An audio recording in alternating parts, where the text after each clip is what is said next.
Hey yo, what is up guys, it's your boy Toy here. This will be a video because there is a new developer note and I think we're hitting 2021 ending with an absolute banger, so let's get it. So starting off with the lucky 4-leaf clover dual exchange pause. I'm not going to say this anymore because my tongue is twisted by just the single sign of this. But guess what? The rewards can be used for growth of your heroes. So I'm not quite sure whether these will be unique weapons, unique treasures, or could they even be exchange tickets, TM skills? Could they be event artifact tickets? Could there be anything else? I'm quite curious about the whole thing. Additionally, we're also preparing a Christmas note with special rewards, so please look forward to the surprises we have for our raiders. And please, ladies and gentlemen, do not forget that every single time that it's Christmas we get a lot of freebies, and guess what, this time is another one, because the Super Pass event is an event where you will be able to strengthen your heroes quickly and easily by clearing different kinds of missions. We'll be back this December. The protagonists for the Super Pass will be DL Quack, Fall of Frey, and Rebellious Claws, aka Ordinary, guys. So if you guys are not familiar with this thing, previously we had Kazel, Fall of Frey, and Claws, and you could get one ticket with a 5-star unique weapon ticket. Now that itself is absolutely crazy, and I do believe that with this lineup, if you thought about coming back to the game, if you thought about actually playing this game for the very first time, that will be the time to do so, because this cannot get any better. By clearing each mission, you will be able to recruit the heroes, level and strengthen them up to level 100 T5 instantaneously, meaning right then and there. Plus, you will be able to obtain gear, goods, including a soulstone, which is needed for the growth of your heroes. Beside the rewards we mentioned above, we're also working on special costumes that you can obtain with the Super Pass. After revealing Claws and Kazel wearing regs, people were hype. Yes. So the raiders have been requesting to release the appearance of our heroes with the costumes. Thanks to our raiders supporting us all this time, we've decided to release 3 unique costumes from Kazel, Claws, and Frey through the Super Pass. And they are looking like this, and I thought at first this was going to be normal Kazel, but yo, DLK gonna look like this. I might actually play it myself. We got Rebellious Claws receiving his second skin ever. I'm not sure whether they will change the animations whatsoever, but I do like the Ronin rogue type of shimmy that was shown right here. But last and not least is Homeless Frey, or at least that's what the people on the Discord called her. But yo, it still looks very, very fire. But then we're coming up at a concept that I'm actually hyped for. I checked the Discord, there was a lot of controversy coming up, but legendary costumes, and there's a few things that you want to know.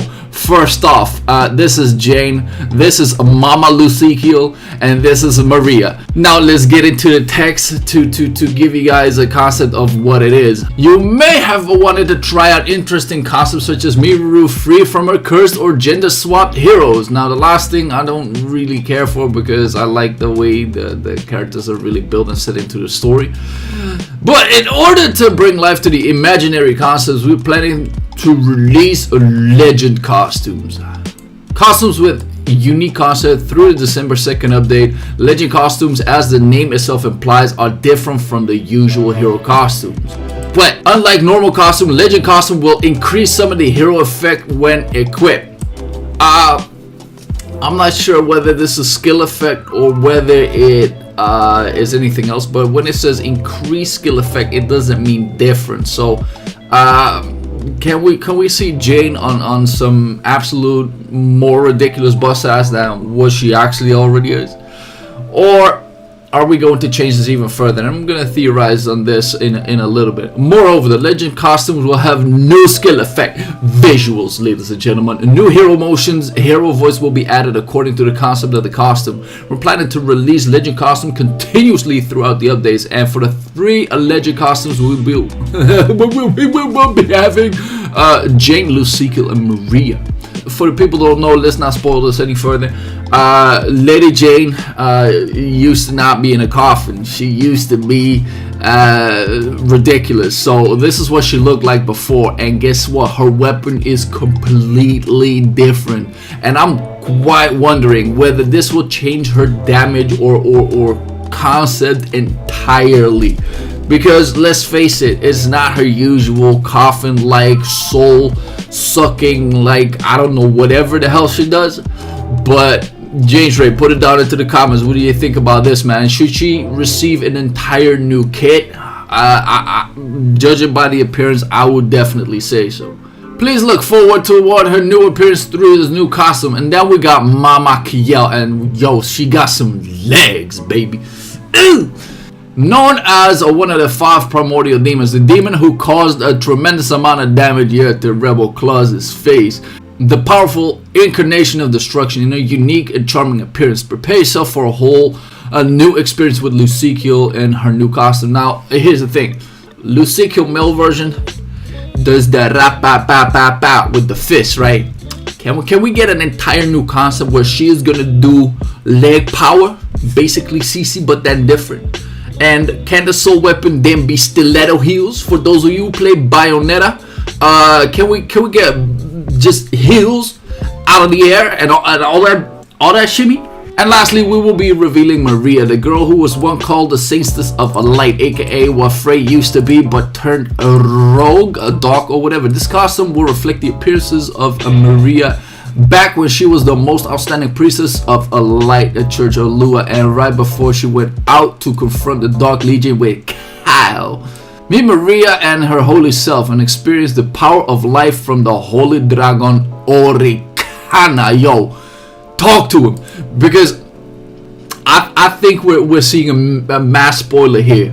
The fact that they mention a completely different power from her usual Cocytus, which is a unique weapon, I'm assuming we are getting an entire new kit on Maria, because it wouldn't make sense that she harnesses the power of darkness first and foremost, but when we got her back as a saintess, like, the power of darkness doesn't really apply, let's say. So the fact that they already mentioned a completely different power, the power of Oricana, like, we're getting so hyped for this.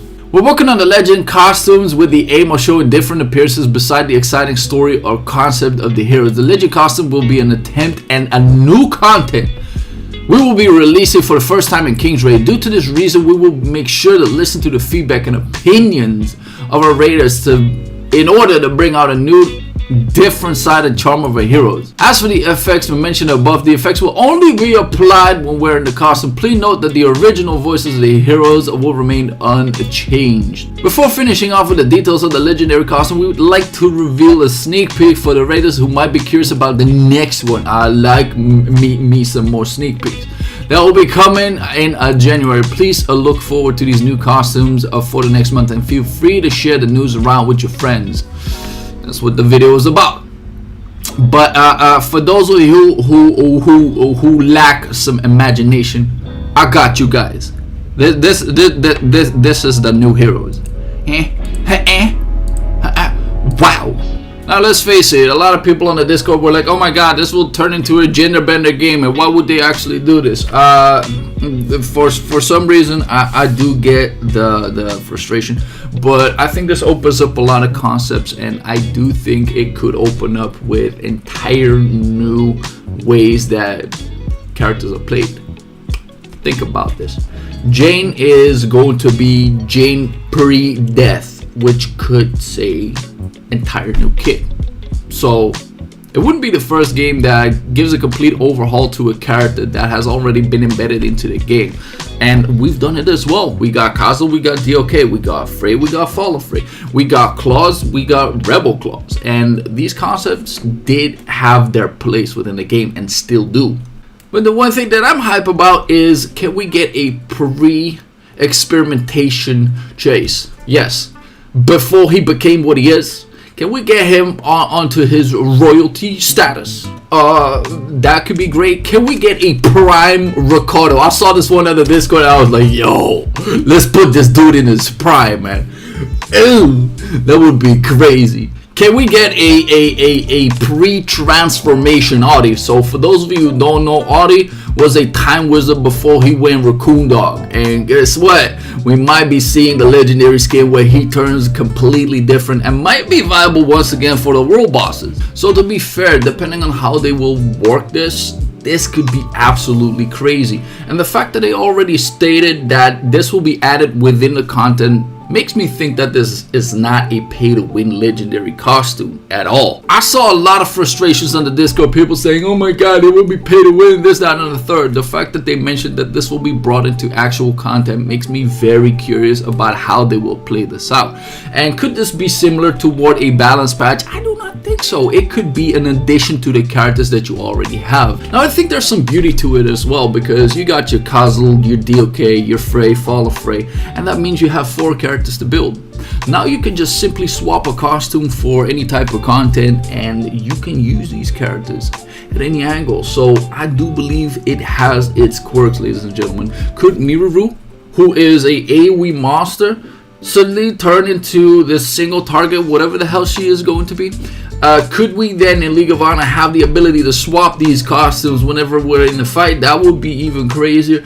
And outside of all of the intrinsic features in game, it is actually really good to have some more lore on these characters, because I'm curious what happened to Jane. Can we get a post-apocalyptic Theo for some reason? Because yeah, he got into the story, he got a pretty decent spotlight, but he hasn't changed overall in his kit. And could this allow him to receive a balance patch through a legendary costume? I think that itself would be a quite generous feature for a lot of characters, where you can switch them back and forth and not leave the original going to waste straight away. But then the Lil Raider rework update, Star Gem feature, and the addition of the new Lil Raider. Many raiders have been providing us feedback about how this content may bring more pressure to raiders in many different aspects. Instead of focusing on adding more content, we decided to focus on improving the original Lil Raider content. So I'm not quite sure whether they completely remove the whole Star Gem thing. I don't want the Lil Raiders to increase the damage once again, so as they have done before, but I'm not quite sure as to what take they're gonna give it right now, because it states absolutely nothing on what they're gonna do to these Lil Raiders. The story dungeons, adding simple story dungeons to the game was somewhat monotonous, and the connection between the content updates and the story dungeons lack consistency in different ways. This is why we've decided to redeem the lacking areas by upgrading the connection between specific contexts, making improvement with better quality scenarios, and making additional upgrades to the scenes. And I'm not sure about you guys, but whenever you look at the story mode, it only has the characters, the visuals of the characters. To a certain degree, we got no background, no sounds, no sound effects, no voice acting whatsoever. So there's a lot to be left in that case. Does this necessarily increase the overall immersing into the game? I do not quite know. But we will be upgrading the version of the Story Dungeons Part 2 throughout January. We'd like to apologize to the raiders who've been waiting for new story contents, and we promise to be back with better improvement to our Story Dungeon content. Now, I have to speak on behalf of myself and maybe some veterans that I don't really care for any story mode, truth be told. But again, there are some people that are really immersed within the story, because the story overall is good, and that's one of the reasons why this game is doing as good as it is, because I know a lot of people are very immersed within their favorite characters. Having more story to them will allow that immersion to become even bigger. We got Christmas costumes with a heavy heart. We will be sharing bad news for the raiders that have been waiting for the Christmas bash costumes. Yo, if you give me legendary stuff, man, I do not care. Let's not even read this. Now, outside of all of the theory crafting that I've already done, please let me know down into the comments, what do you guys think? And if you haven't already, make sure to like and sub, and I'll see you guys into the next one. Peace.